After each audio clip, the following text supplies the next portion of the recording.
જય સ્વામિનારાયણ. આજના દર્શન. જય ગણપતિ દાદા. જય કષ્ટભંજન દેવ. Good morning. જય સ્વામિનારાયણ, જય સિયારામ, જય શ્રી કૃષ્ણ, જય માતાજી, ઓમ નમઃ શિવાય. સત્યમે વિજેતા સિદ્ધેશ્વર મહાદેવની જય. લાઈક કરો, શેર કરો, સબસ્ક્રાઇબ કરો અને કોમેન્ટ કરો અને અમારી ચેનલને ખૂબ આગળ વધારજો. જય સ્વામિનારાયણ. તો કેરીનું જે ઓર્ડર હતા કે આપણે 60 બોક્સના એ આખી 60 બોક્સ આવી ગયા છે અને કમ્પ્લેટ આજથી આપણે ચાલુ થઈ ગઈ છે કેરી મોકલાવવાની. એટલે અને લેટેસ્ટ કેરી એક નંબર વસ્તુ બધી આવશે અને આ 60 બોક્સ આજે જ વ્યા જાય છે એક દિવસમાં. કાલે પાછી બીજી લાવી, ઓર્ડર પણ ઘણા બધા છે કેરીના, એટલે કાલ પાછી બીજી લાવી અને કાલ પાછા આપણે બોક્સ મોકલાવવા પડશે. એટલે આ 60 બોક્સ આપણે ઘરે ઉતારી લઈ અને આજ સાંજે જવા દેવાની. હાલો, ગોઠવી ગયા બોક્સ. બધાય કામે લાગી ગયા છે આજ નાના મોટા. આ તો પ્રિયાગે કામે લાગી ગયો. ક્યાં પ્રિયાગ? કેમ હતી મીઠી? વાડીએ ખાય ઘા હો.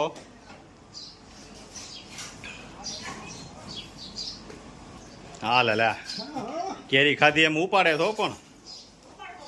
હા, કેરી ગણ કરી કે નહીં? કેમ મીઠી હતી પ્રિયા કેરી? સુપર ને. પછી જવું છે ને પાછું? હે રેલી રોટલી બંધ કરી દીધી કા કેરી ખાવામાં? જય સ્વામિનારાયણ. બપોર પછી વરસાદ ચાલુ થઈ ગયો છે. બપોર સુધી સારું હતું કે તાપમાન થોડું વધારે હતું, વરસાદ નહોતો. હવે બપોર કેટેથી વરસાદ ચાલુ થઈ ગયો છે અને આજે જ કે આપણે પાટલાથી કેરી ઓર્ડરની હતી એ બધી બપોરે ભરીને આવ્યા અને બપોર કેટેથી વરસાદ ચાલુ. પાછું ત્યાં હોય કે ન હોય ખ્યાલ નથી. ત્યારે હવે પાછું જોવું હોય અને પૂછવું પડશે કે ભાઈ તમારે વરસાદ કેવો છે, શું છે કે નથી. પછી આગળમાં ઓર્ડર હજી આપણે દેતા આવ્યા છે એ બધો એને પૂછી અને પછી નકર આપણે ઓર્ડર કેન્સલ કરવો પડશે. હા, જો વરસાદ ધોધમાર પડે તો રસ્તામાં ઊભા રાખી દીધા છે, એટલો વરસાદ છે. વરસાદ ન પડે એટલે માથે નીચે ઊભા રહી ગયા છે. ટેકો થઈને કેવી મજા આવે વરસાદની. આમ જો કેમ છે પણ વરસાદ જમાવટ વાળો છે ને. જો આગળ કઈ દેખાતો નથી એટલો વરસાદ છે. ઠંડો કરી દીધો એકદમ ઉપડી ગયો છે. હા, વરસાદ. હવે લગભગ મારા ખ્યાલ પ્રમાણે જો પાતળા આ રીતની પોઝિશન હશે તો આપણે કેરી રહે જ નહીં, કારણ કે આટલો પવન હોય અને આવો વરસાદ હોય એટલે કેરી ખરી જાય. જબરજસ્ત પડી રહ્યો છે વરસાદ. બપોર પછીનો સમય છે, 4 વાગી ગયા છે અને વરસાદ જોલા લોકો બિચારા નીણ ભરીને આવ્યા છે એની બધી પલાળી દીધી ટ્રેક્ટરમાં. હા, ખેડૂતોને નુકસાન થશે. તલ ને બાજરી ને જુવાર ને બહુ વરસાદ પડે.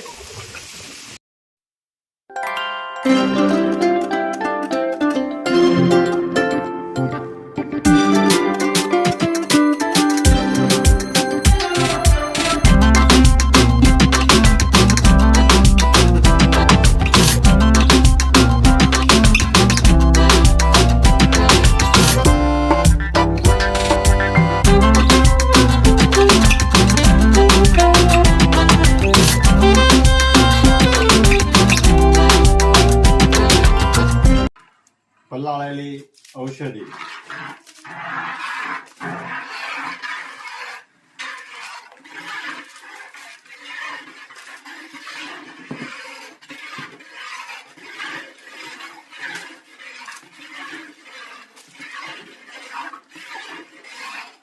બધી મિક્સ કરી દેવાની.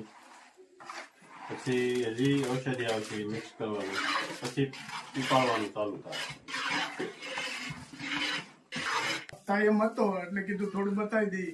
અને તેલ હંમેશા કે લોખંડમાં તેલ જે ઉકળે અને લો તત્વ મળે એ જ માથાને કામ આપે. તો હંમેશા તેલ ગમે તે તમે બેનું ઘરે બનાવો તો એ લોખંડના વાસણમાં જ આપણે તેલ ઉકાળવાનું, એટલે મગજની અંદર લો તત્વ પણ મળવું જોઈએ. એટલે લોખંડની કડાઈ આપણે પહેલેથી જ લોખંડની કડાઈ છે અને પહેલેથી જ આપણે લોખંડમાં ઉકાળીએ છીએ. મસ્ત મજાનું તેલ બની ગયું છે. હેર ઓઇલ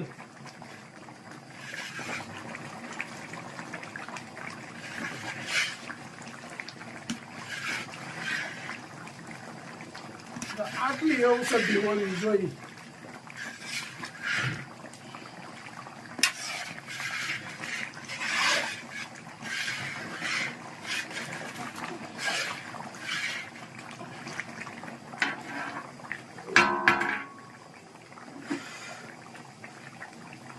અને આજે નાઇટ નો પ્રોગ્રામ હતો એટલે બતાવવાનું.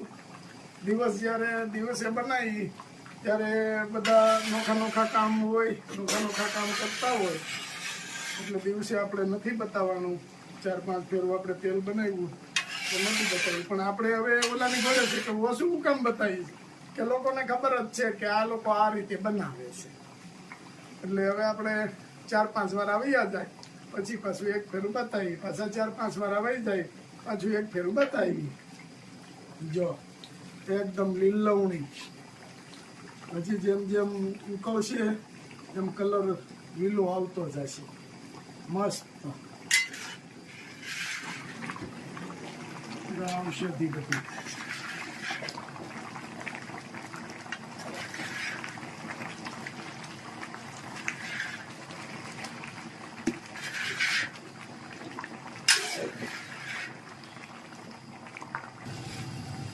આ તેલ ઉકળી રહ્યું છે. મસ્ત મજાનું. હાઉ એકદમ મસ્ત.